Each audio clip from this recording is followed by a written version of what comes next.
Assalamualaikum warahmatullahi wabarakatuh. Alhamdulillah Rabbil alamin. Segala puji bagi Allah, Rabb alam semesta. Dialah yang menciptakan kita. Dialah yang memberikan segala fasilitas yang kita rasakan sampai hari ini. Dan kalaupun esok kita masih hidup, semua fasilitas itu adalah pemberian Allah Azza wa Jalla. Yang tujuannya adalah agar kita mengabdi kepada Sang Pencipta. Beribadah lebih maksimal. Melaksanakan perintah dan menjauhi larangan. Allahumma salli wa sallim ala sayyidina wa maulana Muhammadin wa ala alihi wa ashabihi ajma'in. Ya Allah, semoga salawat dan salam senantiasa Engkau curahkan untuk hamba kekasih-Mu, untuk baginda Nabi kita Muhammad alaihi salatu wassalam, untuk keluarga beliau, untuk istri-istri beliau, untuk putra-putri beliau, dan untuk seluruh sahabat Nabi. Semoga Allah meridhai kita bersama mereka. Amma ba'd, jamaah rahimakumullah, khususnya para dokter di kajian Islam Pogijaya. Hari ini, hari Ahad, tanggal 26 Jumadal Ula 1442 Hijriah, yang bertepatan dengan tanggal 10 Januari 2021. Kita hendak berbincang tentang dunia maya. 1442 tahun yang lalu, Rasulullah SAW tatkala masih di kota Mekah, beliau pernah menyampaikan kepada para sahabat. Beliau mengatakan, la yablughanna hadzal amr ma balaghal lail wan nahar. Agama ini akan sampai di mana malam dan siang itu ada. Wala yatrukullah baita madarin wala wabar. Allah tidak akan meninggalkan satu rumah pun, baik yang tercipta dari tanah atau dari kulit binatang. Rumah-rumah yang ada di kota atau rumah-rumah yang ada di desa. Illa adkhalahullah hadatin. Melainkan Allah akan memasukkan agama ini ke dalam. Bi'izzi azizin au bidhilli dhalilin. Dengan kemuliaan orang yang dimuliakan, atau dengan kehinaan orang yang hina. Izzan yu'izzullah bihil Islam, wa dhullan yudhillullah bihil kufr. Kemuliaan yang Allah berikan kepada orang-orang Islam, dan kehinaan kepada orang-orang yang menolak Islam ini dan memilih kekufuran. Internet ini sampai kemana-mana. Kalau dulu berdakwah itu harus menyampaikan di masjid atau di pasar, di tempat keramaian orang, sekarang bisa menyampaikan dakwah itu dari kamar kita, dari kendaraan kita. Ini sebuah karunia yang besar yang Allah berikan. Namun di balik situ ada resiko yang kalau kita tidak berhati-hati, sarana untuk ibadah, sarana untuk dakwah ini berubah menjadi sarana untuk berbuat dosa. Yang dahulu berbuat dosa itu sulit, sekarang mudah. Tatkala iblis diusir dari surga karena dia tidak taat kepada Allah Azza wa Jalla, kemudian dia berjanji akan menggoda Nabi Adam dan anak keturunan. Dan Allah memberikan izin untuk itu. Dan akhirnya ayah kita Adam alaihissalam tergoda. Dan kita pun berada di dunia ini. Nabi Adam diturunkan bersama istri. Jamaah rahimakumullah. Di surat Al-Isra ayat 64. Allah Azza wa Jal menjelaskan tentang izin yang dia berikan kepada iblis. Subhanallah. Kenapa? Karena tidak akan terjadi sesuatu pun di muka bumi ini atau di langit, melainkan Allah mengizinkannya untuk terjadi. Tidak semua yang terjadi itu Allah ridwain dan Allah sukai. Tapi semua yang terjadi atas kehendak Allah Jalla Jalla. Mungkin kita bisa baca di surat Al-Isra ayat 64. Nah, silahkan. A'udzu billahi minasyaitonir rajim. Wastafziz man istata'ta minhum bisawtika Suaranya kecil dong. Nah. Wastafziz man istata'ta minhum bisawtika wa ajlib 'alaihim bi khaylika wa rajlika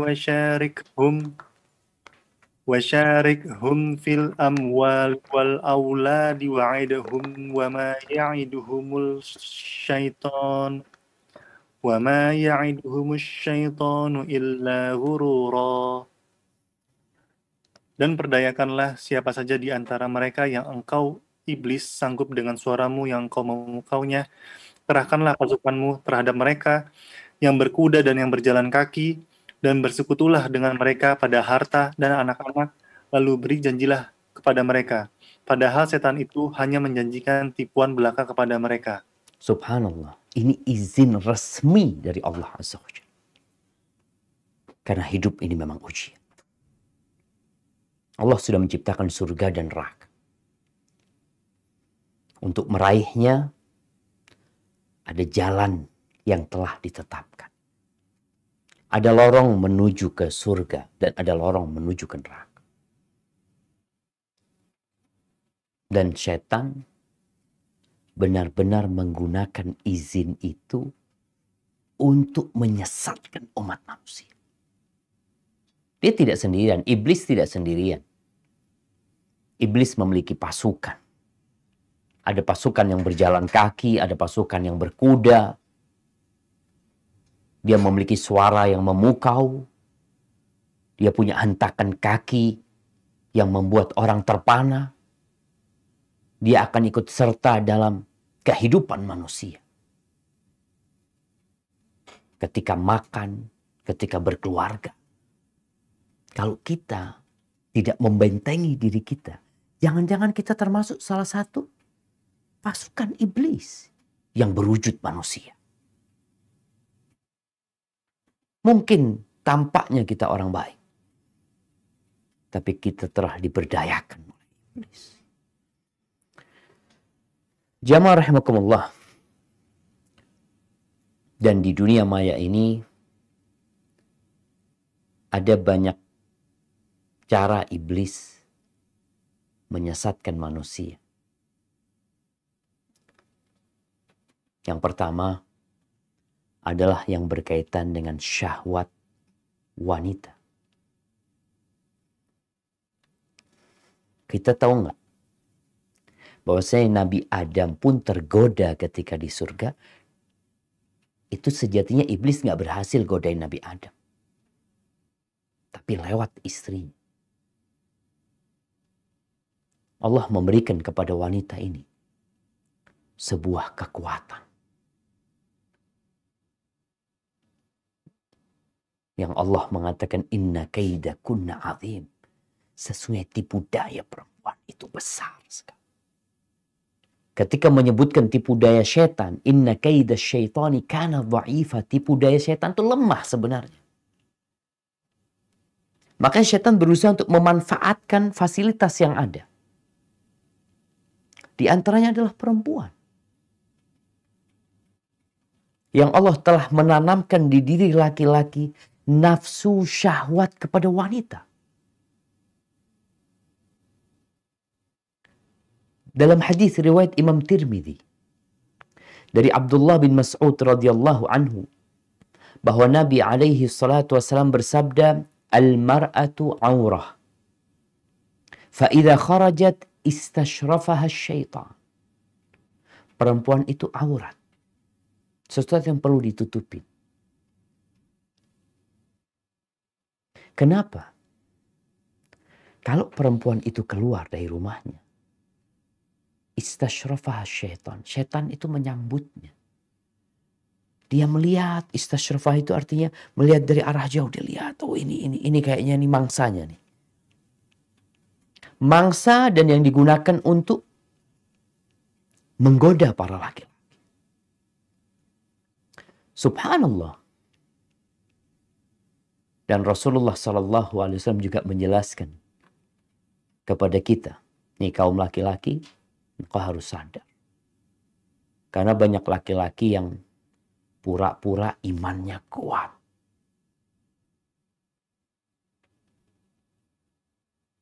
Hatinya bersih. Tatkala dia berduaan dengan perempuan atau melihat gambar wanita, main game yang ada perempuannya yang mengumbar auratnya, dia mengatakan, tenang, aku terjaga imanku. Bohong. Rasulullah SAW menyebutkan dalam hadis riwayat Imam Bukhari dan Muslim, "Ma taraktu fitnatan ba'di." Aku tidak meninggalkan setelahku sebuah fitnah, sebuah cobaan, sebuah ujian adharra 'ala rijal minan nisa, yang lebih membahayakan buat kaum laki-laki daripada wanita. Nggak ada.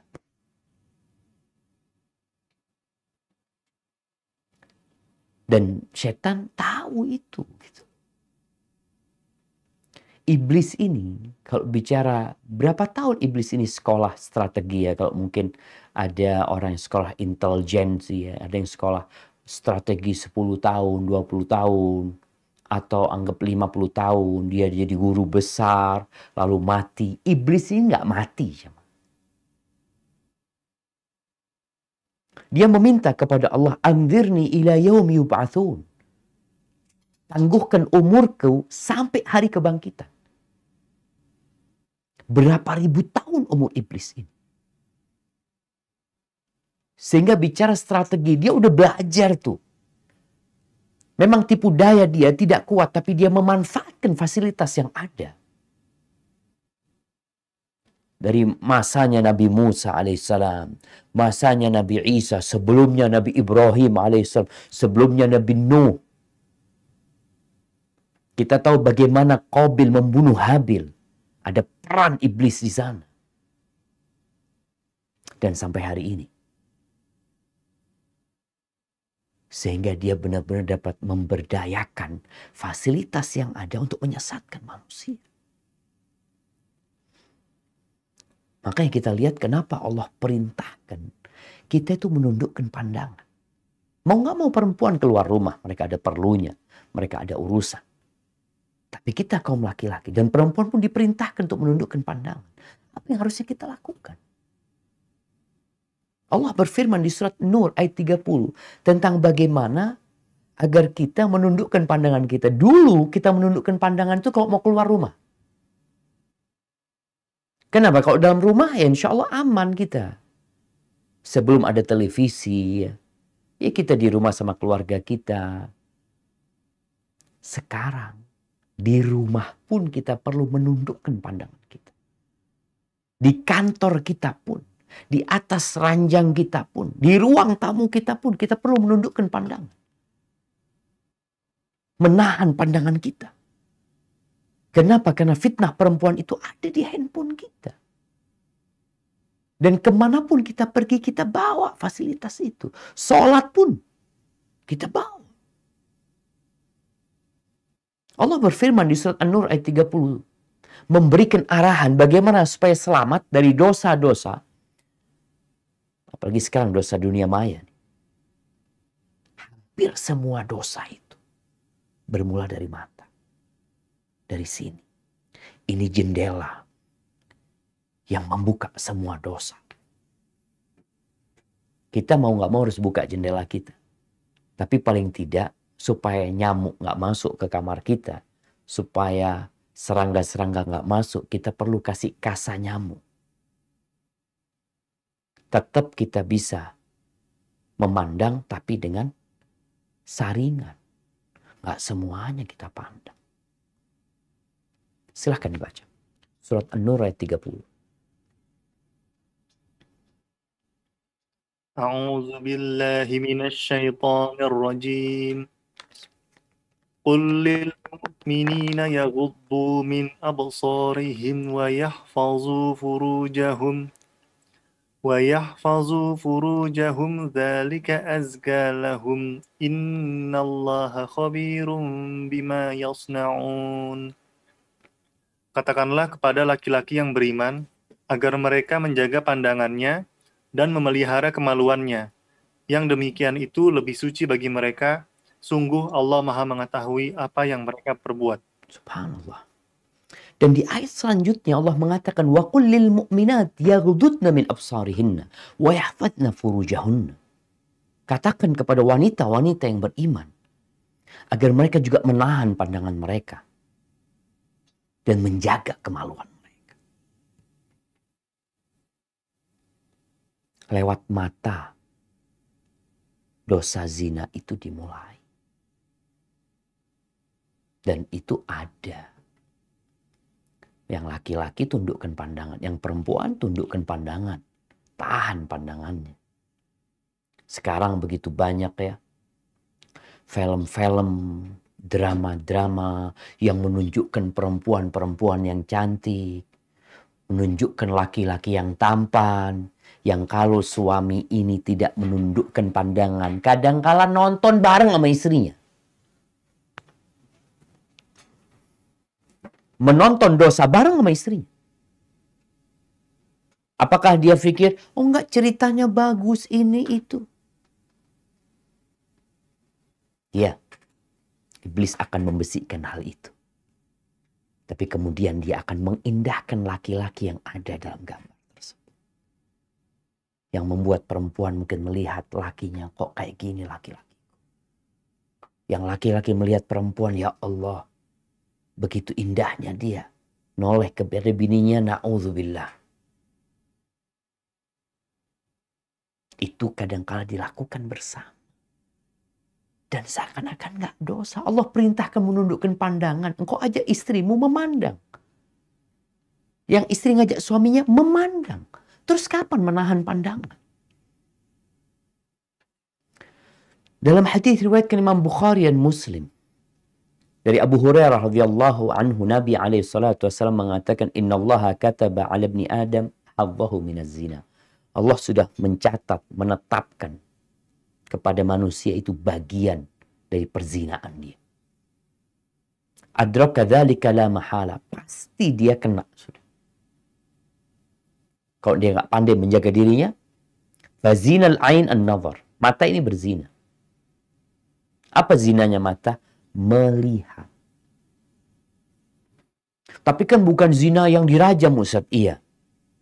Ini baru pintunya menuju ke sana. Wazinal lisan al-mantik. Lisan juga berzina. Apa zinanya? Ngobrol. Dulu jemaah, dulu orang itu ada ngobrol sama perempuan, hal-hal yang menghidupkan syahwatnya, membangkitkan birahinya. Sekarang dia bisa mata melihat, ngomong, mulut ngomong, telinga mendengar. Itu perempuan mungkin telanjang di depan dia. Si laki juga mungkin telanjang. Katanya cuma ngelihat ini. Nyentuh enggak? Melihat. Berbicara. Hal-hal yang membangkitkan syahwat. Dulu sulit seperti itu. Dosa seperti ini. Subhanallah. Kalau dulu orang hendak menonton hal-hal yang berbau maksiat, dia harus punya video, kemudian dia harus punya televisi, dia harus punya kasetnya lagi. Sekarang semuanya all in one. Maka Nabi menyebutkan, zina mata itu melihat. Zina lisan ngobrol. Na'udzubillah jamaah. Banyak sekarang itu aplikasi kencan. Anda tadi sebelum ngisi kajian ini Anda sempat download. Kayak apa sih aplikasi-aplikasi kencan itu? Cuma kayaknya Anda nggak berhasil download. Katanya, ini katanya, Anda dari sini, Anda bisa tahu di radius berapa meter dari rumah Anda ini, perempuan-perempuan yang siap untuk dipakai, untuk diajak berzina. Dulu nggak bisa kayak gitu. Dulu mungkin harus, Anda masih ingat ya cerita ceramah para masyayikh dulu di Medina. Jadi ada cowok-cowok itu atau cewek kalau lagi ke pasar, ke mall, nanti dia lempar kertas. Lempar kertas itu isinya nomor telepon. Nanti dia ngomong telepon. Sekarang nggak perlu itu. Di aplikasi kita tahu siapa di sekitar kita, nomor handphone mereka pun, di mana alamatnya, sedang online atau offline, ketahuan semua. Wa nafsu tamanna wa tashtahi. Mata melihat, lisan ngobrol, telinga mendengarkan, jiwanya birahi. Ingin dia. Tinggal tunggu waktu, kata Nabi SAW. Wal farju yusaddiqu dzalika kullahu aw yukadzibu. Dan kemaluannya ini yang akan menjelaskan nanti. Dia benar-benar berzina atau dia menolak, menahan dirinya. Ahibati fillah. Pandangan mata ini, kata Nabi SAW, sahmun min sihami iblis masmuma. Anak panah iblis yang berat. Yang dapat merusak rumah tangga. Enggak, anak cuma iseng. Ya. Kan tadi mulai dari melihat, ngobrol, bicara. Di riwayat lain dikatakan tangannya nanti mulai bermain, ada yang mulai pegang-pegang, kakinya melangkah ke tempat yang sudah ditetapkan untuk berjumpa. Na'udzubillah min dzalik. Pandangan itu adalah anak panah iblis yang beracun. Artinya, racunnya itu masuk ke seluruh tubuh. Kalau di tangan yang kena, kalau di mata yang kena, atau di anggota manapun, nanti akan ke hati. Kata orang dulu, dari mata jatuh ke hati. Kalau sudah di hati, selesai.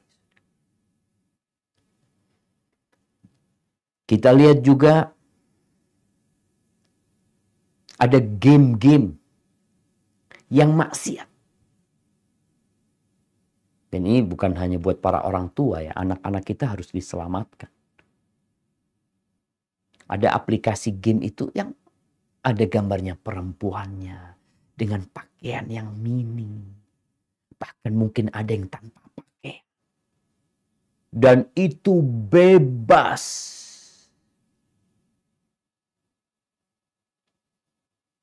Kembali kepada kita. Kalau kita menunggu Kementerian Kominfo yang mereka hendak menutup ya, memblokir, nunggu mereka. Sedangkan iblis ini nggak berhenti, dia terus-terusan membuat bersama bala tentaranya. Yang ini diblokir, dia bikin yang baru, yang ini tutup, dia bikin yang baru. Karena iblis bersama bala tentaranya hendak mencari kawan sebanyak.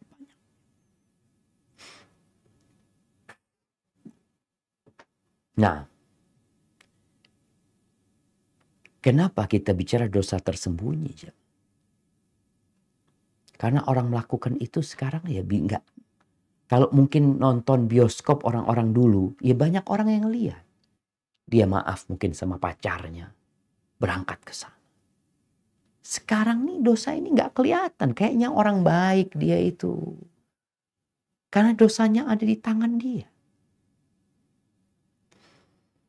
Kemudian ada satu dosa yang dianggap biasa di dunia maya ini, yaitu ikut menyebarkan pornografi.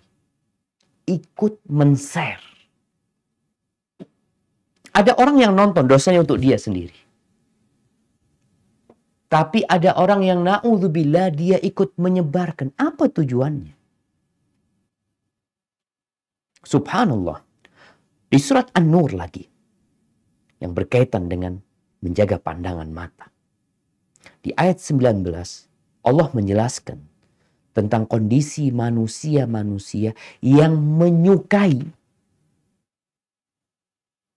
pornografi, porno aksi, perbuatan mesum tersebar di tengah-tengah umat Islam. Ada yang suka. Apa yang akan mereka dapatkan? Nah, tafadhol dibaca.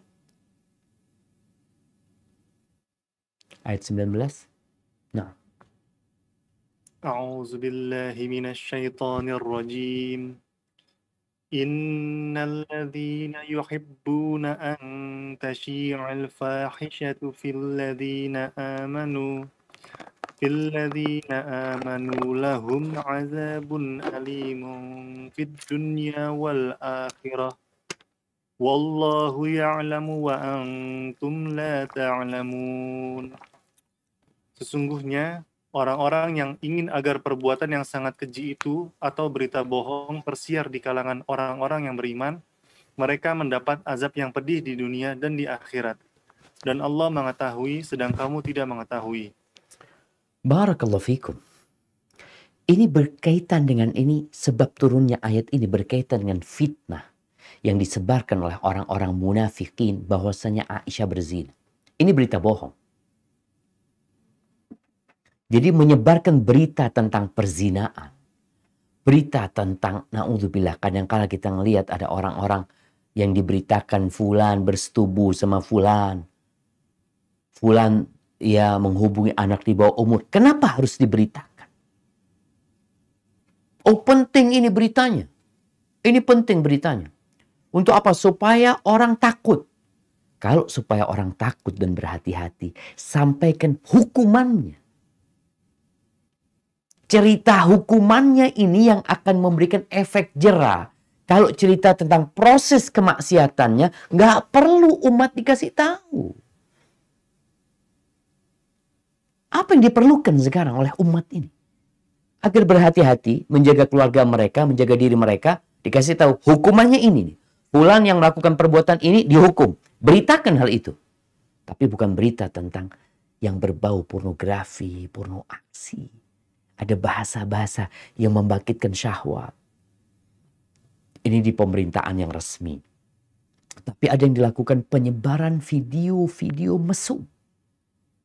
Disebarkan. Dan merasa enggak, anak kan enggak ikut berbuat. Nah, engkau akan mendapatkan. Di ayat ini disebutkan. Yang suka aja, yang suka. Bukan yang menyebarkan ya. Yang suka. Itu tersebar. Bukan dia mengingkari dengan hatinya. Padahal kita diperintahkan untuk mengingkari kemungkaran. Dia orang suka dengan hal itu. Allah katakan. Lahum azabun alim. Fid dunya wal akhir. Orang itu akan mendapatkan azab yang pedih di dunia dan di akhirat. Maka pelaku kemaksiatan, perzinaan. Itu akan mendapatkan azab. Yang menyebarkan hal itu juga diazab. Yang suka sama. Hibati fillah. Semua itu dari mulai pandangan mata. Kemudian video-video yang disebarkan. Itu langkah-langkah syaitan. Di surat An-Nur ayat 21. satu ayat setelah ayat yang tadi kita baca, Allah menjelaskan gimana sikap orang-orang beriman. Terus sikap kita gimana, Ustaz? Apa yang seharusnya kita lakukan? Nah, silahkan dibaca.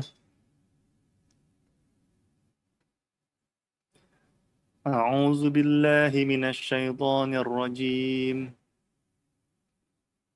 يا أيها الذين آمنوا لا تتبعوا خطوات الشيطان ومن يتبع خطوات الشيطان فإنه يأمر بالفحشاء والمنكر ولولا فضل الله عليكم ورحمته ما زكى منكم من أحد أبدا ولكن الله يزكي من يشاء والله سميع عليم.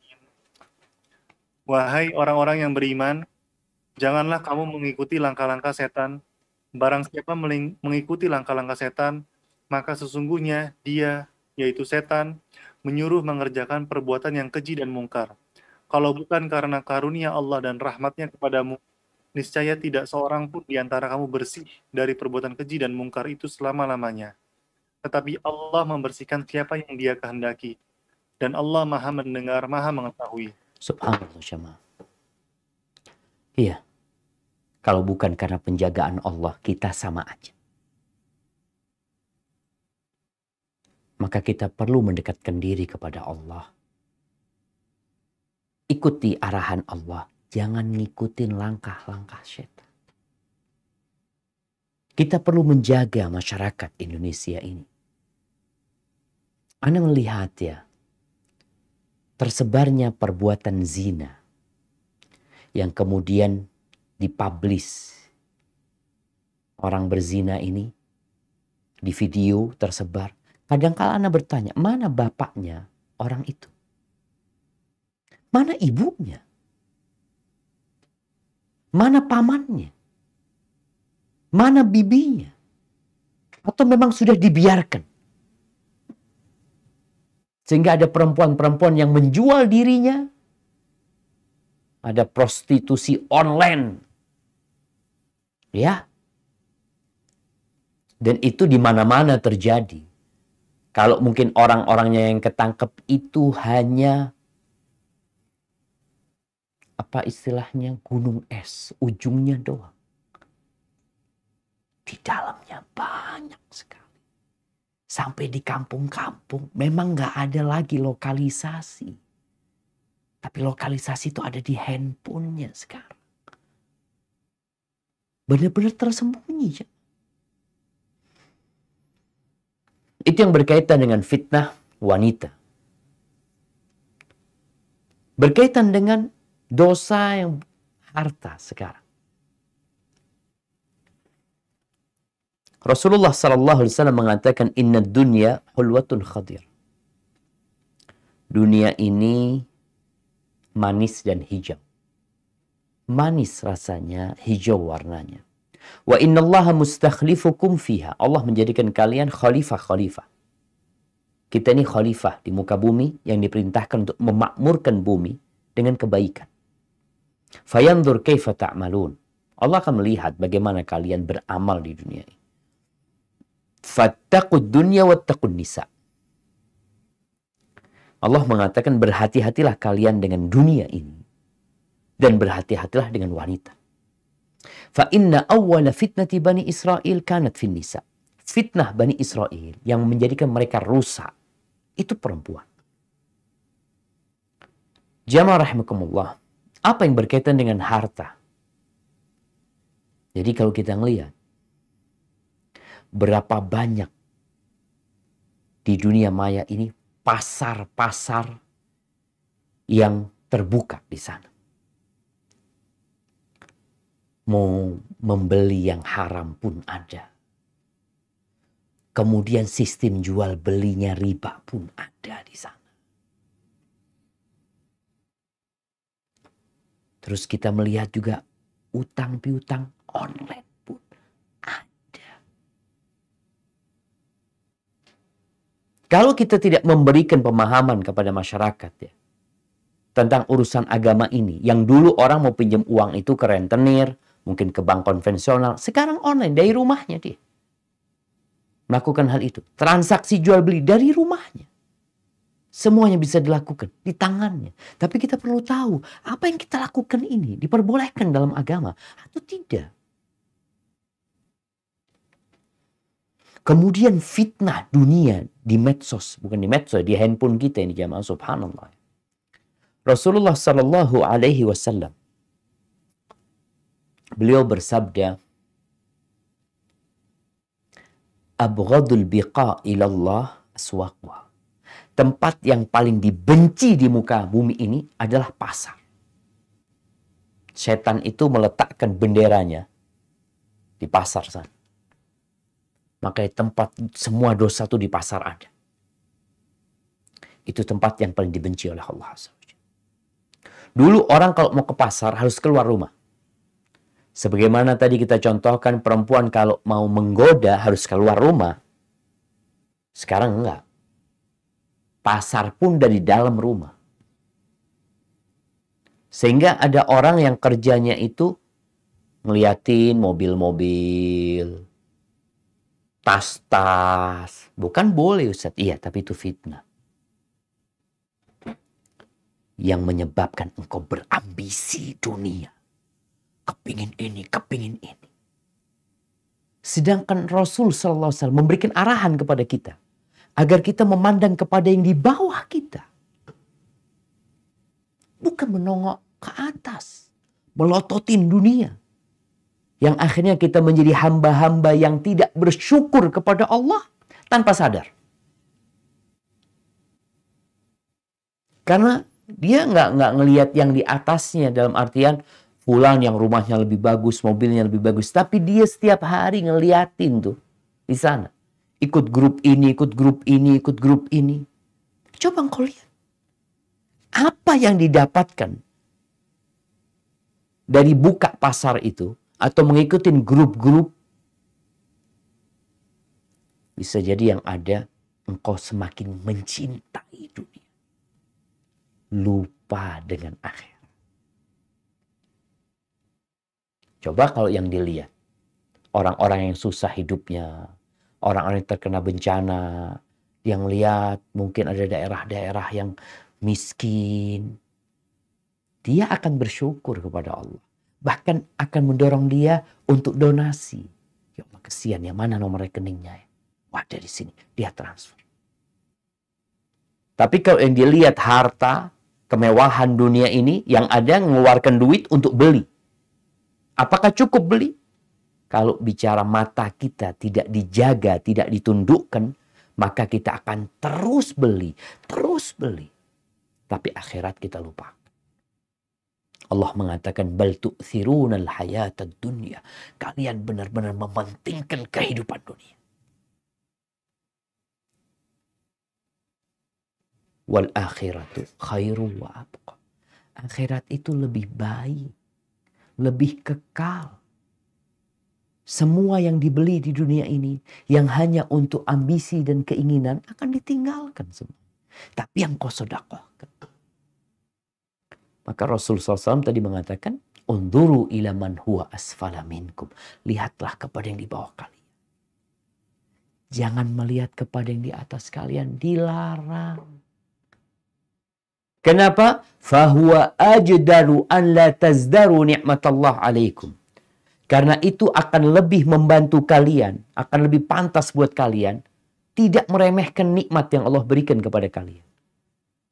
Sedangkan target iblis salah satunya, bagaimana manusia tidak bersyukur kepada Allah. Dia mengatakan, wala tajidu aktsarahum syakirin. Engkau akan mendapati kebanyakan manusia itu nggak bersyukur. Caranya bagaimana iblis membuat manusia tidak bersyukur? Kalau bicara dunia maya, akan ditunjukkan kemewahan dunia. Terus ngelihat ini, ngelihat ini, ngelihat ini. Nggak selesai-selesai. Orang kalau hobi moge. Dia hobi Harley. Kira-kira yang dia lihat, motor yang jelek apa motor yang lebih bagus dari motornya dia? Yang lebih bagus. Oh, ada keluaran baru lagi. Oh, ini tipe seperti ini, tipe seperti itu. Nggak selesai-selesai. Hafalan Qur'annya nggak pernah nambah. Ucapan tasbihnya nggak pernah bertambah. Motornya kepingin nambah. Mobilnya kepingin ganti yang lebih bagus. Tapi kenapa urusan akhirat tidak ingin nambah lebih bagus lagi? Itu fitnah. Kemudian yang ketiga. Dosa yang tersembunyi di maya ini. Riya dan pamer. Baik pamer dunia atau riya dalam urusan ibadah. Orang kalau berbuat dosa nggak pernah dia publish kadang-kala. Ada orang-orang baik ya, ini orang baik. Alhamdulillah. Dia jauh dari perbuatan zina. Tapi dia suka memamerkan ibadah dia. Ketika lagi umroh ya. Dia lagi ngaji. Lagi masuk masjid, di foto masjidnya. Lagi ikut kajian. Offline ya datang ke masjid. Lagi ikut kajian fulan. Boleh nggak? Tergantung niatnya sebenarnya. Kenapa engkau publish hal itu? Kalau niatnya nggak, Ustaz, Ana ingin memotivasi teman-teman supaya ibadah. Ya kalau niatmu seperti itu, semoga itu jadi sarana kebaikan. Tapi kalau engkau bisa menyembunyikan amalmu tanpa ada orang tahu, kayaknya lebih baik. Pamer harta. Yang Allah Azza wa Jal mengatakan, Alhaakumut takathur hatta zurtumul maqabir. Kalian dilalaikan dengan bermegah-megahan, berbanyak-banyakan harta. Sampai ke kubur. Dan orang yang bekerja. Nih, kalau sekarang seorang bekerja, mau jadi dokter, apapun profesinya. Kata Nabi SAW, idza kharaja yas'a, kalau orang itu bekerja dalam rangka untuk memberikan nafkah, tujuannya memberikan nafkah kepada orang tuanya, atau memberikan nafkah kepada anak-anaknya, atau memberikan nafkah kepada dirinya sendiri untuk kebutuhan dia, supaya dia tidak minta-minta jadi beban sama orang. Kata Nabi SAW, fahuwa fi sabilillah, orang itu terhitung di jalan Allah. Kerja cari dunia seperti jihad fi sabilillah. Tapi kalau dia keluar rumahnya bekerja riya'an wa mufakharatan, tujuannya pamer, riya, untuk beli ini, beli itu, urusan dunia, lalu dia pamerkan, fahuwa fi sabili syaitan, dia di jalannya syaitan. Dan dengan adanya internet sekarang, dengan adanya medsos, semua orang bisa pasang status. Bagaimana kondisi dia? Maka jangan sampai jadi dosa buat kita. Kemudian, sekarang banyak orang tidak ngomong, tapi menulis. Ini juga dosa tersembunyi yang mungkin ada fulan, dia pakai akun palsu, dia komentar-komentar negatif, penuh kebencian, dia menyangka tidak ada yang tahu, Allah tahu. Walaupun seluruh penduduk bumi ini nggak tahu, mungkin tidak bisa melacak dirimu, tapi Allah mengatakan, ma yalfidhu min qawlin illa ladaihi raqibun atid. Ada malaikat yang mencatat di sana. Jadi ini terjadi sekarang. Ada orang pendiam. Kalau ngobrol sama kawan-kawannya, Masya Allah bagus. Tapi kalau ngelihat komentarnya, na'udzubillah min dzalik. Menyebarkan kebencian. Rasul SAW mengatakan, laisal mu'min bitta'an, walal la'an, walal fahish, walal badhi. Orang yang beriman. Ini kalau engkau beriman ya, kita ceramah sekarang buat orang yang beriman. Kalau engkau beriman, kata Nabi SAW, orang mukmin itu nggak suka mencaci maki orang. Nggak suka melaknat, nggak suka mengkutuk. Nggak kotor omongan. Sedangkan di dunia maya, ya. Nabi SAW mengatakan, man kana yu'minu billahi wal yaumil akhir falyakul khairan aw liyasmut. Barang siapa yang beriman kepada Allah dan hari akhir, hendaklah berkata yang baik atau diam sudahlah. Kalau engkau nggak mampu berkata yang baik karena emosi, marah, diam.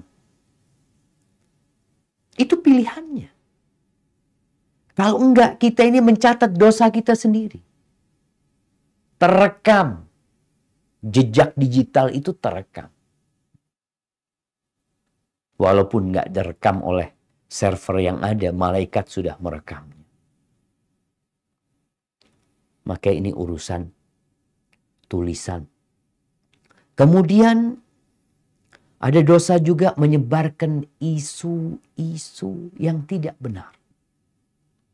Atau menyebarkan isu yang benar tapi tidak diperlukan umat. Bahkan membuat kegaduhan. Ini jamaah. Kita itu kadang-kadang ada berita yang kita memang mencari-cari berita tersebut. Artinya kita siap menerima berita tersebut. Oh benar, kita pikir, oh ya benar kayak gini. Tahu-tahu nanti ternyata palsu. Bohong ternyata. Dan ini banyak kebohongan di dunia maya. Kalaupun mungkin kita tidak termasuk yang membuat-buat, jangan menjadi orang yang menyebarkan. Kita dapat kiriman terjadi banjir di mana gitu ya. Anda pernah dapat kiriman ini banjir di Pacitan atau apa. Apa benar Anda ngomong ya? Anda cari ternyata banjir di Meksiko. Bukankah kebohongan? Bukankah menyebabkan kepanikan? Bukankah kebohongan dia telah tersebar ke seluruh penjuru negeri yang dia sulit untuk mencabutnya? Dan bagaimana kita melihat yang namanya WhatsApp ini atau aplikasi yang lainnya itu berusaha untuk memperkecil ruang share.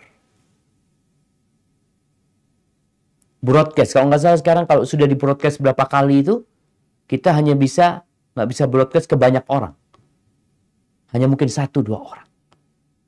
Karena melihat adanya manusia-manusia yang tidak bertakwa kepada Allah yang kerjanya cuma menyebarkan berita. Di surat An-Nisa,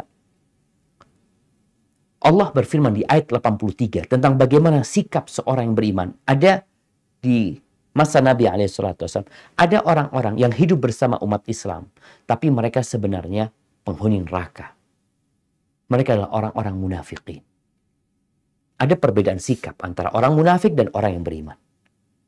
Mungkin kita bisa baca di surat An-Nisa ayat 83.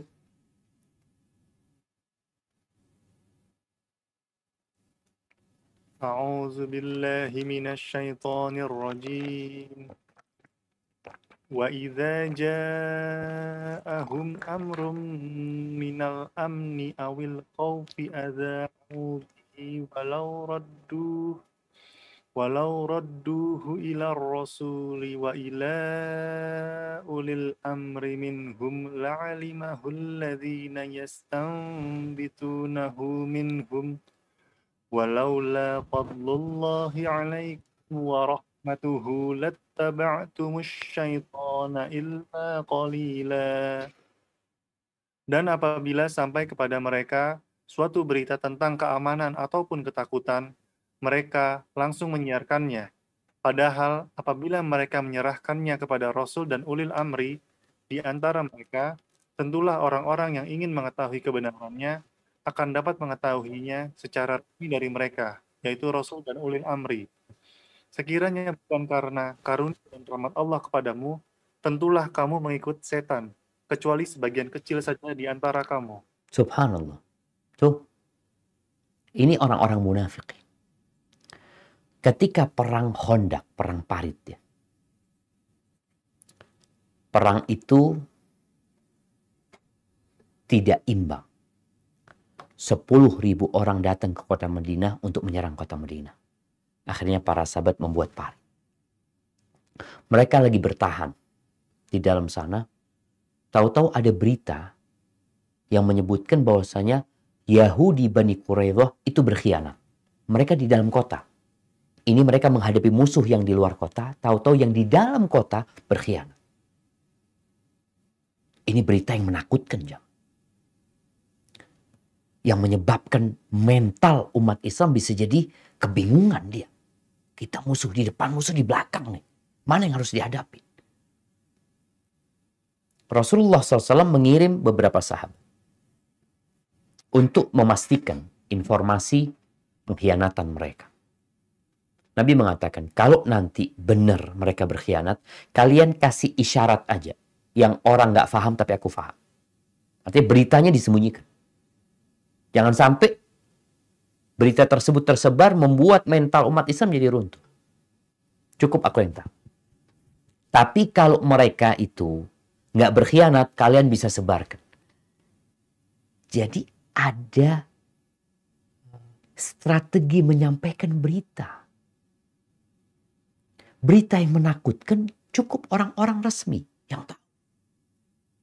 Kalau berita bahagia silahkan disebarkan kepada semua. Kalau orang munafikin enggak, berita apa aja dia sebarkan. Maka Allah sebutkan, kalau bukan karena rahmat Allah, sekali lagi kita ini terjaga karena rahmat Allah, karena karunia Allah. Kalau enggak kita jadi pengikut setan. Itu berita benar ya. Berita benar. Tapi tidak dibutuhkan atau membahayakan kalau disebar. Kalau berita bohong, ini yang banyak terjadi sekarang di dunia maya ini. Apa saja yang didapat disebarkan. Dalam hadis riwayat Abu Dawud, Nabi SAW mengatakan, "Kafa bil mar'i ithman an yuhadditha bi kulli ma sami." Cukup sebagai dosa ketika orang itu menceritakan semua yang dia dengar. Dia jadi corong. Semua yang masuk ke handphone dia sebarkan. Semua yang dia dengar, dia sampaikan. Tadi sempat Anda sampaikan ada kedustaan, kebohongan yang disebar ke seluruh penjuru dunia yang sulit dia untuk mengambilnya. Mau ngomong minta maaf itu berita ternyata bohong ini itu. Tapi udah kemana-mana. Ahibati fillah.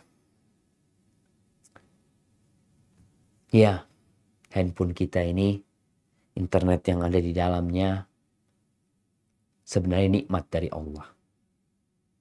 Tapi ternyata dia menyita waktu kita. Melupakan kita kepada ibadah. Di handphone kita ada Al-Quranul Karim.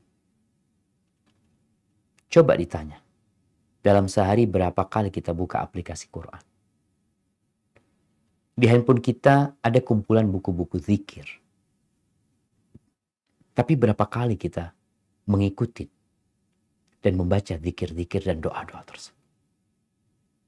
Atau ternyata itu Quran ditinggalkan, itu zikir ditinggalkan, kita malah sibuk dengan perkara-perkara, grup-grup, cerita-cerita, berita-berita yang tidak mendekatkan diri kita kepada Allah Azza wa Jalla dan tidak membuat manfaat buat dunia kita.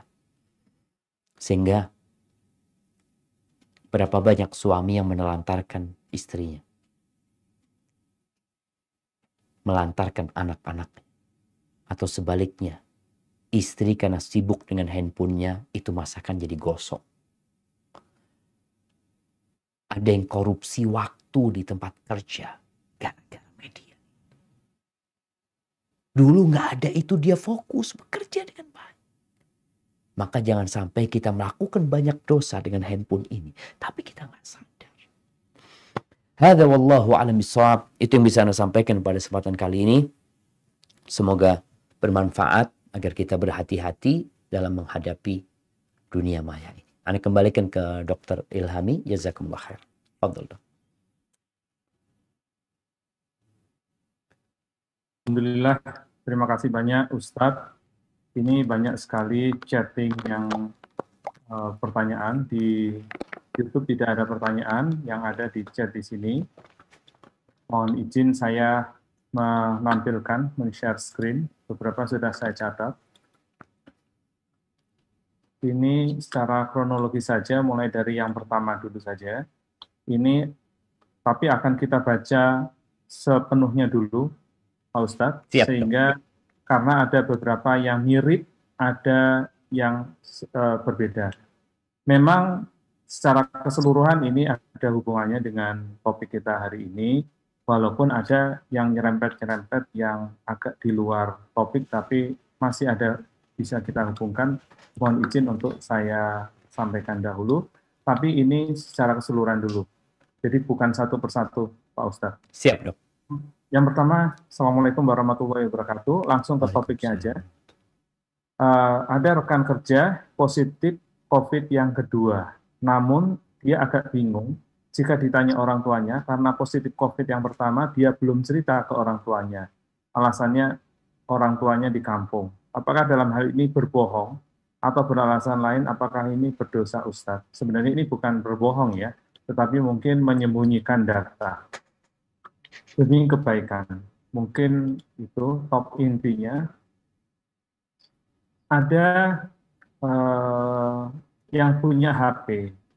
Kalau ada HP, pasti anak futur, pasti lalai dan anak bermaksiat hingga pelajaran-pelajaran anak di kuliah menjadi terbengkalai atau kurang maksimal. Maka sebenarnya ingin mengganti HP menjadi HP jadul yang hanya bisa SMS dan telepon.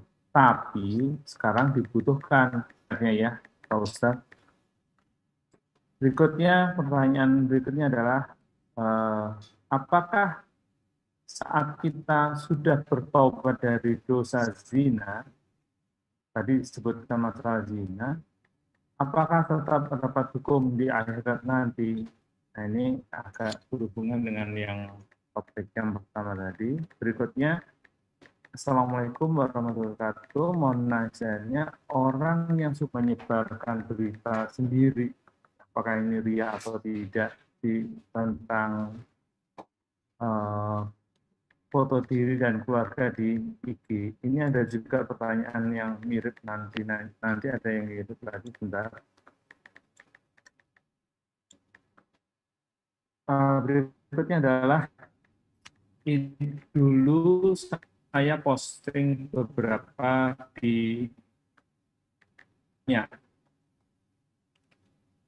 sehingga kesulitan untuk men-save satu persatu. Jadi masih belum ikhlas ceritanya. Afwan, Dok. Gimana, Dok? Kalau dihapus maka saya dan anak saya tidak punya kenangan lagi. Jadi mungkin dia begitu, tapi ini sekarang sudah berhijab nih, dan berhijab sekali. Dia ingin menghapus foto-foto yang ada di medsos. Tapi dia kelihatannya belum ikhlas nih. Karena kalau itu dihapus semua, maka saya dan anak-anak sudah nggak punya kenal. Saya masih perlu waktu untuk men-save foto-foto sebelum mendelete-nya. Nah, ini mohon arahan dalam arti sekarang ini sudah berhijab, dulu kan belum hijab.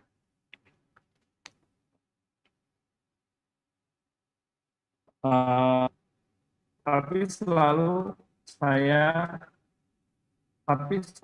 merasa tidak pernah melakukan. Ini berlanjut terus. Kalau diingatkan selalu marah besar dan menampari kedua matanya. Padahal sudah diingatkan bahwa Islam nggak boleh menyiksa diri, menghadapinya karena dia nggak merasa bersalah dan nggak melakukan dosa rasanya, melakukan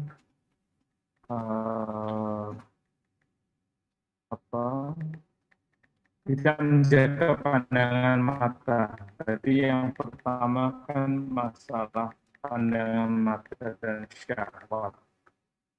Bahkan sampai yang kedua tadi, kalau mau membuka pasar online bagaimana? Mohon arahan dari Pak Ustadz, apakah mesti baca doa tertentu?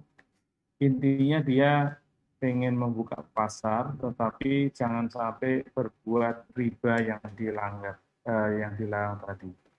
Terus dia juga ini ada yang kedua mirip lagi kayak yang tadi. Kalau ganti tujuan buat share foto, kalau share-nya adalah mengingatkan atau mengajak sholat tahajud bagaimana? Apakah akan menambah amalan kita atau malah berkurang? Jadi ini mirip kayak yang keempat, menyebarkan isu, tetapi ini ke arah kebaikan untuk share masalah syar'i, masalah tahajud, kemudian kalau yang keempat ini postingan tersebut, pokoknya yang penting share dulu. Dan yang terakhir, kedua dari terakhir ini agak lucu sebenarnya, masalah pasar lagi. Saya ingin bantu orang, tapi dengan cara menjual aset, tapi sampai saat ini asetnya belum laku terjual. Apakah ini karena saya kurang sedekah ya? Dan yang terakhir ini adalah kalau gabung berarti nggak gabung, nggak punya kawan. Ini yang kalau nggak gabung tidak punya kawan, itu yang ditakutkan oleh dia. Mungkin ini salah satu was-was dari setan ya, nggak gabung nggak punya kawan. Begitu realitanya sekarang, di mana banyak orang cenderung untuk bergrup atau komunitas. Mohon nasihatnya Ustadz. Masya Allah. Pak Ustadz, jadi ini ada hubungannya dengan Siap, barakallahu fikum ya. Ana berusaha untuk memberikan jawaban atas pertanyaan-pertanyaan yang Ana bisa tangkap ya. Soalnya tadi sempat jaringannya agak lemah sehingga tidak terdengar dengan jelas. Yang pertama berkaitan dengan hukum menyembunyikan kondisi kita dari orang tua kita. Boleh-boleh aja. Orang tua itu kasih berita yang baik-baik. Agar tidak membuat dia cemas. Sebagaimana dokter itu, ketika pasiennya sakit keras pun kadangkala dia tetap memberikan optimisme di diri pasien itu. Oh, nggak apa-apa insya Allah. Ini itu. Kemudian baru kita sampaikan kepada keluarganya. Kadangkala juga kita tidak kepada semua keluarganya. Tidak disampaikan kepada orang tuanya, sampaikan kepada kakaknya yang mungkin tegar menghadapi masalah ini. Yang mungkin bisa cari waktu yang tepat untuk menyampaikan kepada ayahnya, ibunya. Karena berita duka ini kadangkala membuat mereka jadi sakit. Tapi berita bahagia, sampaikan. Maka kalau tadi seorang anak ya, dan ini sebenarnya pertanyaan yang bagus ya, buat kita semua. Kalau kita sedang sakit, kita sedang susah, sembunyikan dari orang tua kita. Kita bukan berbohong. Tapi kita tidak menyampaikan kondisi kita aja. Kalau tanya gimana kabarnya, alhamdulillah baik. Baik kita alhamdulillah. Ada perempuan setiap ada masalah sampaikan kepada orang tuanya.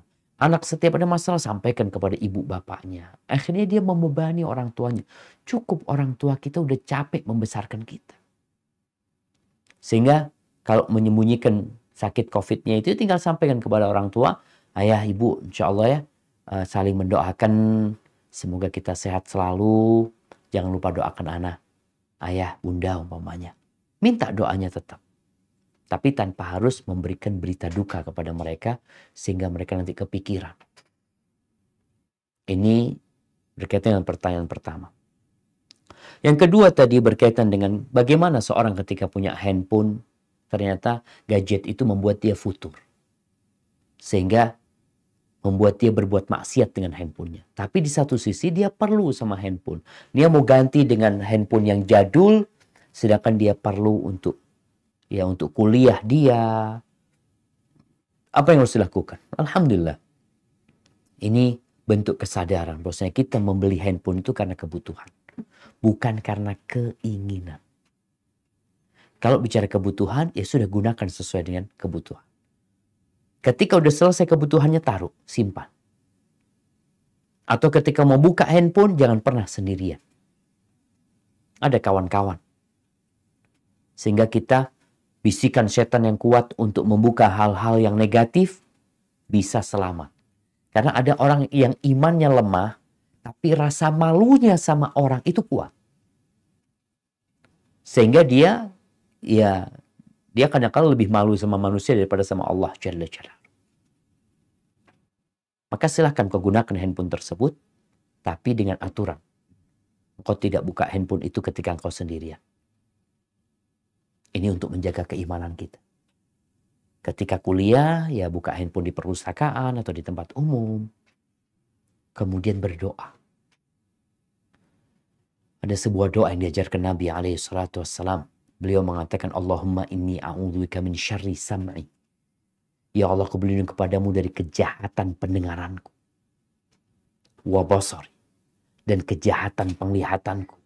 Wa lisani. Dan kejahatan lisanku. Wa qalbi, dan kejahatan hatiku. Wa mani, dan kejahatan air maniku.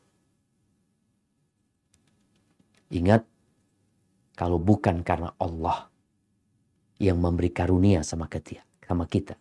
Walaula fadlullahi alaikum wa rahmatuh. Dan rahmatnya nggak ada satupun yang bersih dari dosa. Maka kita harus berdoa. Selain usaha, tetap kita memohon kepada Allah SWT. Adapun pertanyaan tentang menyebarkan foto keluarga, apakah itu masuk riya? Kembali kita perlu bertanya kepada diri kita, apa tujuannya menyebarkan hal itu? Kalau lagi ibadah, kadang-kala lagi ibadah umroh bareng-bareng disebarin ya.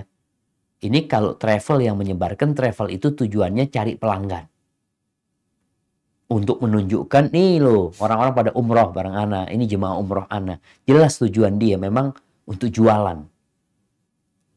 Tapi kalau kita, apa tujuannya?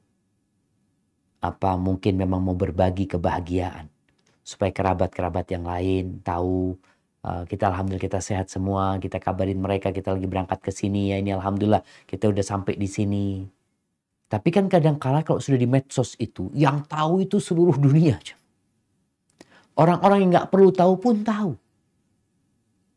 Tapi kalau sekedar men-share di grup keluarga umpamanya, mungkin lebih ringan hal itu. Kemudian mungkin bicara menghapus foto-foto di medsos tadi, yang mungkin memang dilihat kurang berguna. Sedangkan dia perlu foto-foto itu untuk disimpan. Tapi perlu waktu untuk men-save, ya segera ya.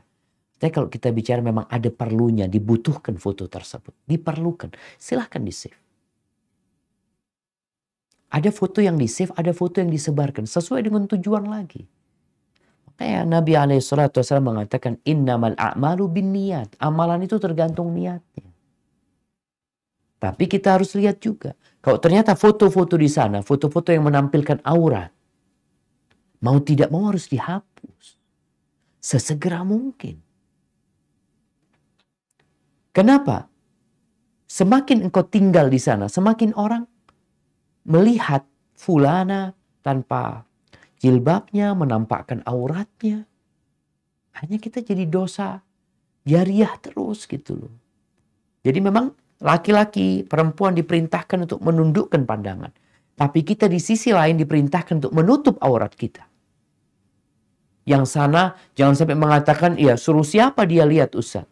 Iya dia lihat dosa. Tapi fulana membuka auratnya juga dosa.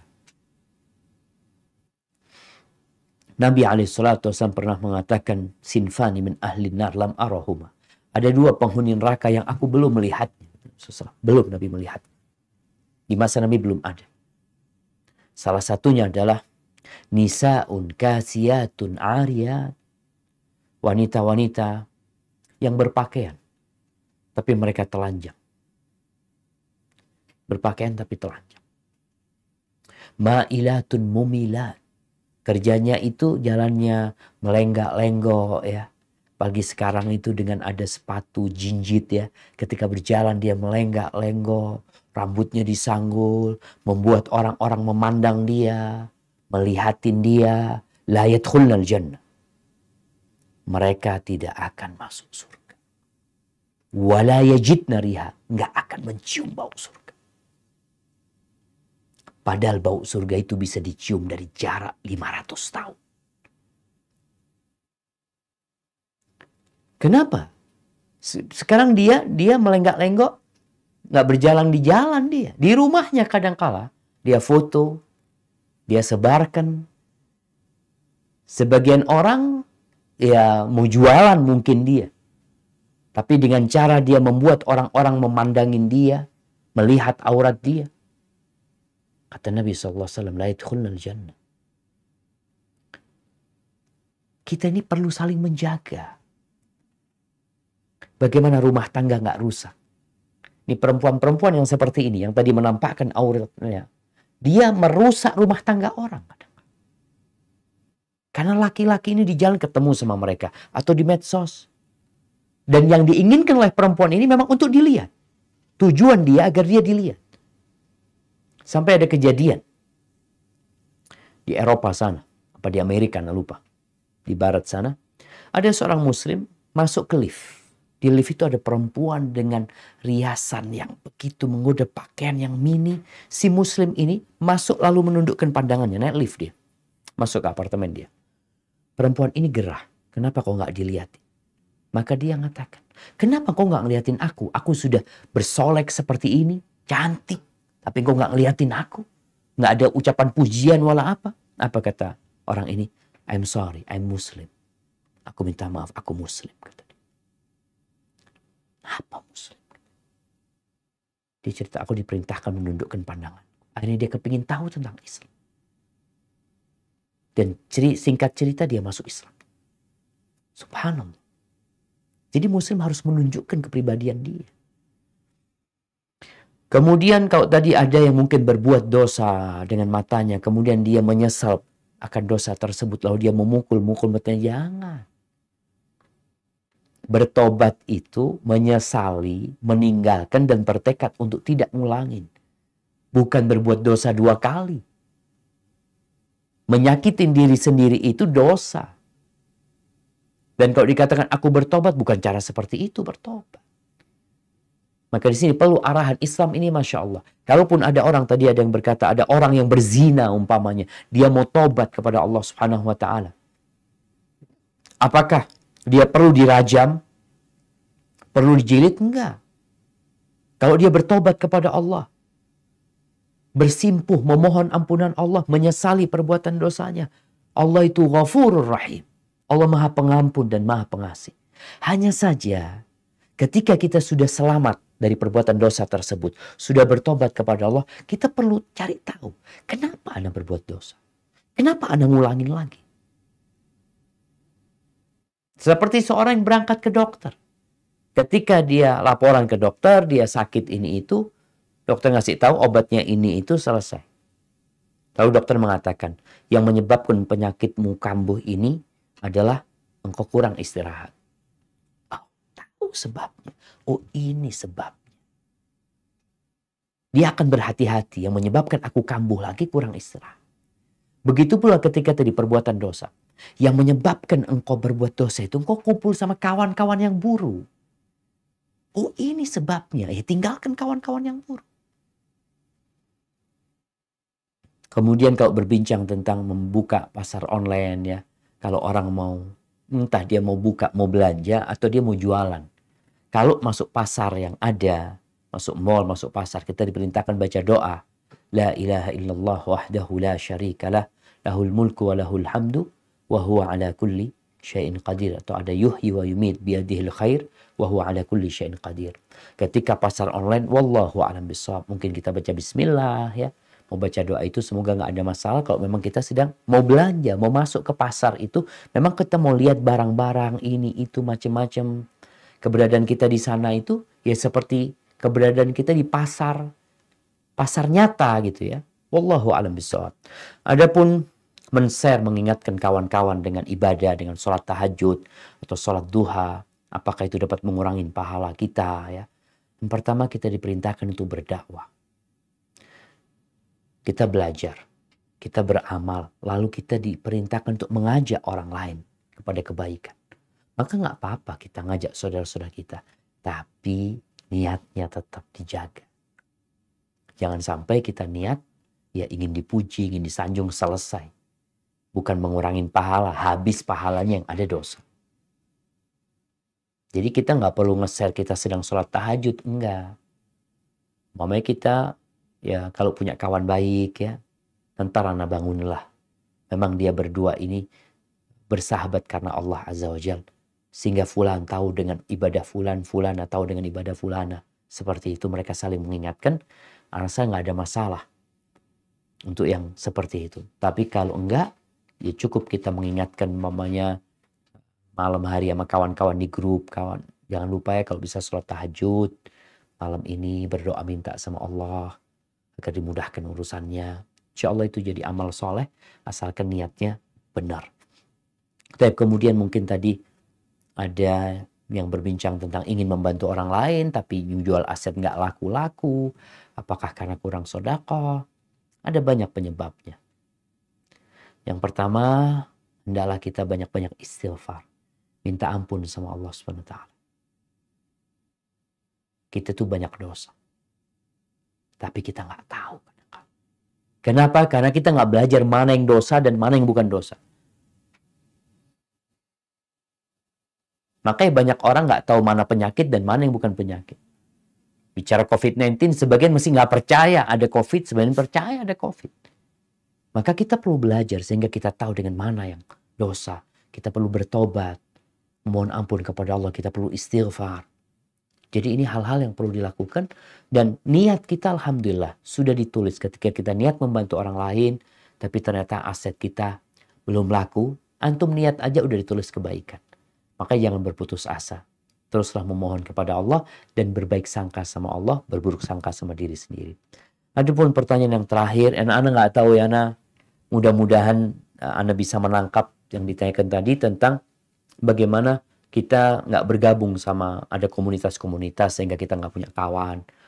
Atau kita bergabung tapi nanti akan berdampak kepada keimanan kita, aktivitas kita.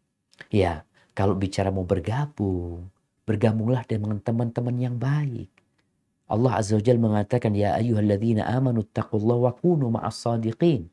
Wahai orang-orang beriman, bertakwalah kepada Allah dan bergabunglah kalian bersama orang-orang yang jujur. Orang-orang yang benar. Semua komunitas, semua perkumpulan yang tidak dibangun di atas ketakwaan kepada Allah, kelak akan jadi permusuhan. Jadi kalau antum berpikir, kalau nggak gabung, nggak punya kawan, semua perkawanan yang tidak dibangun di atas ketakwaan kepada Allah. Kata Allah Azza wa Jal, Al-akhillau yawma idhin ba'duhum li ba'din adu illal muttaqin. Mereka yang saling mencintai, mereka yang saling mengasihi kelak pada hari kiamat akan saling bermusuhan. Kecuali orang-orang yang bertakwa. Maka kita perlu kawan gitu. Silahkan bergabung, cari grup-grup yang penuh dengan kebaikan, yang kita diingatkan. Jadi bukan grup yang omong kosong ya, yang kadangkala hanya mengingatkan kita kepada urusan dunia ini dan tidak mendekatkan kita kepada Allah Azza wa Jalla. Hadza wallahu a'lam bishawab. Ana mohon maaf kalau mungkin ada pertanyaan yang tadi terselip yang tidak terjawab. Ana kembalikan ke pembawa acara Dr. Ilham nih. Jazakumullah khair. Terima kasih Pak Ustadz. Ini waktu di tempat Pak Ustadz sebentar lagi sudah maghrib, masih ada waktu 10 menit. Sementara di kami ada 2 orang yang masih raise hand, ada Wahyu, Ibu Dewi dan Pak Wahyu dari Tangerang. Kami persilakan mulai dari Pak Wahyu, Ibu Dewi. Silakan Ibu Dewi untuk menanyakan langsung. Assalamualaikum warahmatullahi wabarakatuh, Ustaz. Waalaikumsalam warahmatullahi wabarakatuh. Ahlan wa sahlan. Barakallahu fiik. Ya Ustaz, mengenai ini ketika seorang suami yang dulu mudanya itu suka pornografi. Jadi masa tuanya dia memang mengurangi tapi jadi tidak bisa mengendalikan kalau melihat seseorang gitu. Jadi kalau melihat itu seperti halu dan tidak merasa bersalah. Jadi kalau diingatkan itu merasa tidak melakukan. Lalu malah dia yang lebih marah dan yang mengingatkan dibilang malah menuduh gitu. Nah ini sudah berjalan sudah lebih dari 30 tahun ya Ustadz ya. Jadi bagaimana menurut Ustadz jalan keluarnya gitu. Dengan saran seperti ini, kenapa membuat dia sadar itu bagaimana gitu. Karena dibawa ke psikiater nggak mau, ruqyah nggak mau. Masya Allah, barakallahu fikum. Ahibati fillah. Allah Azza wa Jal pernah menegur para sahabatnya. Alam ya'ni lilladzina amanu an takhsha'a qulubuhum li dzikrillah. Apa belum tiba saatnya? Apa belum waktunya?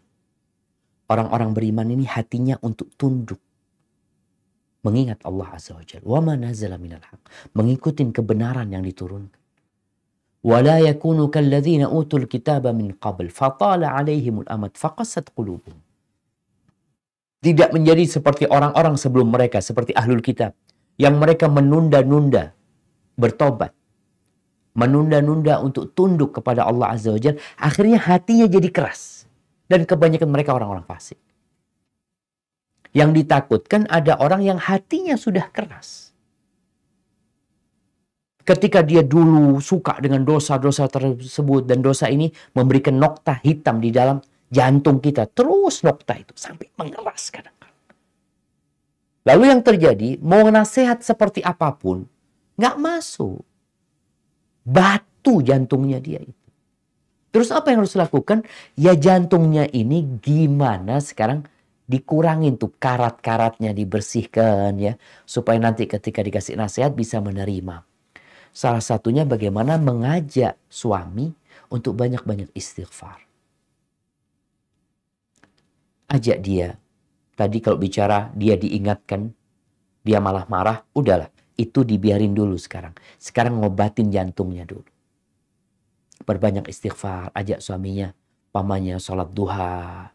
Setelah sholat duha baca, Rabbighfirli wa tub alayya innaka antat tawwabur rahim 100 kali. Ajak suami untuk baca Quran sambil artinya. Ini proses semua melembutkan hati tadi. Ajak suami umpamanya untuk berangkat ziarah kubur, melihat orang-orang yang mati. Keluarga-keluarga yang sudah meninggalkan. Jadi semoga proses ini nanti akan berpengaruh kepada jantung dia. Sehingga ketika memberikan nasihat, semoga sudah bisa menerima. Soalnya memang Allah itu lebih tahu mana orang yang pantas mendapatkan hidayah. Kadang-kadang kita merasa fulan ini orang jahat dulu ya. Tapi kok bisa berubah gitu. Kita kan nggak tahu isi hati dia. Apa yang terjadi dengan hati dia? Mungkin dia berusaha melembutkan hatinya. Nah sekarang bagaimana mengajak suami ini untuk melembutkan hatinya? Nggak perlu dikasih tahu ini untuk melembutkan hatimu. Nggak. Ya dikasih tahu bagaimana kita mendekatkan diri kepada Allah ya. Pelan-pelan kalau sudah siap nanti nasihat semoga bisa masuk kepada dia. Hadza wallahu a'lam bissawab. Jazakallahu khairan. Yakum barakallahu fiik. Terima kasih Dr. Dewi. Berikutnya masih ada Pak Wahyu dari Tangerang. Kami persilakan Pak Wahyu. Pak Wahyu dari Tangerang, silakan. Assalamualaikum Ustaz. Waalaikumsalam warahmatullahi wabarakatuh. Ahlan wa sahlan. Naam, tafadhal. Ya, misalnya di media sosial kan kita suka memposting dakwah, gitu kan. Tapi ada suatu ketika kita Ustaz, kita sedikit di dalam hati itu terbetik mengharapkan like mungkin atau mengharapkan siapa yang memview gitu. Bagaimana itu ya Ustaz? Tapi kita niat awalnya itu insya Allah billahi ta'ala. Nah. Tapi terkadang ada terbetik hal itu. Kemudian Ustaz, pertanyaan selanjutnya dengan itu juga. Bagaimana kalau misalnya kita tuh memposting kajian atau memposting share baik untuk yang tentang agama gitu kan, itu dilakukan setiap hari gitu. Bagaimana Ustaz? Barakallahu fiik. Assalamualaikum warahmatullahi wabarakatuh. Subhanallah jemaah. Ya. Ingat seorang muslim dan setiap muslim itu punya kewajiban menyampaikan agama Allah Subhanahu wa taala. Nabi alaihissalatu wassalam mengatakan balighu anni walau ayat. Sampaikan dari aku walaupun satu ayat. Sehingga Anda jawab lewat pertanyaan yang kedua dulu. Apakah boleh kita tiap hari men-share? Boleh kita men-share. Tapi juga kita perlu perhatikan. Ada orang-orang yang terlalu sering men-share membuat kawan-kawannya bosan. Nabi alaihissalatu wassalam kadang-kala memberikan nasihat itu ya melihat kondisi para sahabat. Tidak terlalu sering. Juga tidak terlalu panjang. Kadang-kala ada nasihat-nasihat yang ya pendek-pendek, ringan. Mungkin kita bisa berikan setiap hari. Soalnya kalau kita share di medsos atau di grup keluarga, kadang-kadang mereka jadi lelah gitu ya, jadi jenuh. Maka jangan sampai kita membuat orang-orang jenuh. Tapi kalau berkaitan dengan niat ya, memang dalam beribadah ini dakwah termasuk ibadah. Niat itu harus dijaga sebelum beribadah, pada saat beribadah, dan setelah kita beribadah tetap harus dijaga niat. Kalau awalnya ikhlas lillahi ta'ala, benar-benar ingin menyampaikan ya agama Allah ini. Dan kita bukan berharap like, tapi yang kita inginkan itu berapa orang yang melihat. Karena kita akan berpikir, insya Allah semoga Anda dapat pahala dengan sejumlah orang yang melihat. Atau kita memang ingin menyebarkan ke banyak orang. Contoh nih, kita di tim medsos yang dikelola di SRB ini, Anda sampaikan ke kawan-kawan. Kenapa kita itu viewernya kok sedikit? Sedangkan followernya banyak. Followernya kalau di IG anggap ada 1,6 juta. Kenapa yang nonton kok cuma 100.000? Kok cuma 200.000? Kemana sisanya? Sedangkan kita, ini kalau kita berpikir positif ya, kita diwajibkan atau diperintahkan untuk menyampaikan agama Allah ini kepada sebanyak-banyaknya manusia. Maka itu jadi PR. Kenapa ya? Jadi bukan karena kok yang like sedikit ya. Bukan karena ingin like. Tapi yang kita inginkan bagaimana agama ini tersebar ke banyak orang. Kalau itu yang menjadi motivasi dia melihat berapa viewernya, nggak ada masalah. Tapi kalau sekedar merasa puas, bangga, seneng, akhirnya bisa mempengaruhi keikhlasan dia nantinya. Ketika ada yang mencela, ada ini itu, dia jadi susah. Kalau tujuan lillahi ta'ala, nggak ada peduli kita sama orang mau mencela, mau memuji. Yang jelas bagaimana agama Allah ini tersebarkan. Hadza wallahu a'lam bishawab. Dan banyak-banyak baca doa lagi jemaah ya. Karena tadi kita tuh kadang-kadang merasa ini masuk riya apa enggak ya. Riya itu tersembunyi sekali. Seperti jalannya semut hitam di malam hari yang tidak terlihat. Maka Nabi mengajarkan doa kepada kita. Allahumma inni a'udzubika an usyrika bika syai'an wa ana a'lamu wa astaghfiru lima la a'lamu. Ya Allah, aku memohon ampun, aku berlindung kepadamu dari melakukan kesyirikan yang aku ketahui, dan aku mohon ampun kepadamu dari berbuat syirik yang aku tidak mengetahui. Hadza wallahu a'lam bishawab. Itu yang bisa Anda sampaikan pada kesempatan kali ini. Kurang lebihnya mohon maaf. Anda kembalikan ke pembawa acara, Dr. Terima Ilhami. kasih Ustadz. Ini di YouTube ada pertanyaan. Assalamualaikum Ustadz. Apa yang ingin bertanya? Apakah menyindir? Tadi terakhir Ustadz mengatakan menyindir tadi ya. Menyindir, baik itu melalui story WA atau IG atau semacamnya, pada teman yang mempunyai hutang. Jadi pada dasarnya dia punya hutang, terus kita sindir melalui WA. Apakah itu berdosa, Ustaz? Sementara di sini ada satu lagi pertanyaan kepada Dr. Nina. Kami persilakan Dr. Nina untuk unmute. Assalamualaikum Ustadz. Waalaikumsalam warahmatullahi wabarakatuh.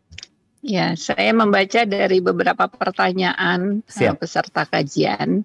Bagaimana hukumnya bila seseorang memposting foto dirinya atau foto dia dengan keluarga, dia dengan temannya di medsos, itu bagaimana hukumnya Ustadz? Terima kasih, itu saja. Nah, barakallahu fiik. Ya, berkaitan dengan pertanyaan yang pertama ya, yang disebutkan Dr. Ilhami tentang menyindir. Ahibati fillah. Ada orang-orang yang salah. Yang perlu kita kasih tahu. Apakah menyindir ini akan memperbaiki dia? Atau menambah masalah? Makanya kadang-kala kalau sudah orang mengupload ya status yang isinya sindiran kepada orang lain. Terkadang orang lain itu tambah marah. Dia tahu, oh fulan maksudnya ana. Lebih baik kita itu terus terang, kita japri dia. Kita ingatkan dia. Dengan harapan, ya semoga dia sadar gitu loh. Mohon maaf ini itu. Tapi kadang-kala sindiran itu kan dibaca orang banyak. Akhirnya bukan memperbaiki orang tersebut, malah membuat orang itu jadi marah, malah nggak jadi baiknya dia lah. Seperti itu. Maka itu menjadi hal yang perlu dipertimbangkan ketika kita mengupload sesuatu yang kita tahu fulan akan baca ini. Karena kadang-kala nanti kita upload ini, fulan nanti ngupload sindiran juga. Nggak selesai-selesai. Yang ada berantem, bukan nasihat. Sedangkan Muslim itu diperintahkan untuk memberikan nasihat dengan cara yang baik dan penuh dengan adab. Menegur dengan cara yang indah pula. Memang orang yang punya hutang dan mampu membayar, namun dia menunda, kehormatan dia itu jatuh. Kita boleh mengumumkan, hati-hati jangan ngutangin fulan. Jangan ngutangin fulan. Dia nggak bayar hutang. Itu boleh. Kita mengatakan seperti membuat pengumuman. Atau kita laporkan kepada pihak yang berwajib. Itu boleh. Tapi kalau hendak memberikan nasihat, ya tadi dengan cara yang baik ya. Adapun hukum mengupload, kembali kepada hukum foto itu sendiri sebenarnya. Selama isi foto tersebut yang diupload itu tidak ada mengumbar aurat, tidak ada menampakkan aurat. Dan foto itu foto yang ya biasa aja ya. Foto yang mungkin ada orang yang lagi bermain, lagi duduk bersama, tanpa ada mengumbar aurat di situ dan tidak menimbulkan fitnah. Insya Allah nggak apa-apa, tapi lebih baik kalau nggak ada gunanya ditinggalkan. Hadza wallahu a'lam bishawab. Terima kasih Ustadz atas nasihatnya. Ini sebenarnya masih banyak pertanyaan melalui chat maupun yang ingin ditanyakan teman-teman, ada dari Palembang juga, tetapi waktu juga. Teman-teman mohon maaf, kita tidak bisa membacakan seluruh pertanyaannya, karena saat ini sudah maghrib di Jember, di tempat Ustadz. Sebelum menutup acara ini, kami mohon Ustadz untuk memberikan pesan atau ulasan akhir dari penutup kajian kita kali ini. Silakan Ustadz. Barusan nggak terdengar? Ustadz, barakallahu apakah fiik. masih ada? Ya. Jamaah rahimakumullah. Selama hayat masih di kandung badan, setan itu tidak akan pernah berhenti menggodain kita. Namun di sisi lainnya Allah Azza wa Jalla akan tetap mengampuni kita selama nyawa kita belum sampai ke tenggorokan. Maka bagaimana kita memanfaatkan media sosial yang ada ini untuk hal-hal yang positif. Sering-sering kita mengevaluasi diri kita, mengevaluasi handphone kita, waktu kita, apakah lebih banyak untuk yang bermanfaat atau lebih banyak untuk dosa atau hal-hal mubah yang kurang berguna. Insya Allah dengan cara seperti itu kita akan jadi lebih baik. Dan jangan lupa untuk terus istighfar, mohon ampun sama Allah SWT. Karena ya hanya Allah lah yang bisa membantu kita menjalani kehidupan ini dan selamat mati husnul khatimah. Hadza wallahu a'lam bishawab. Subhanakallahumma wa bihamdika asyhadu an la ilaha illa anta astaghfiruka wa atubu ilaik. Itu yang bisa Anda sampaikan. Mohon undur diri. Assalamualaikum warahmatullahi wabarakatuh. Waalaikumsalam. Waalaikumsalam.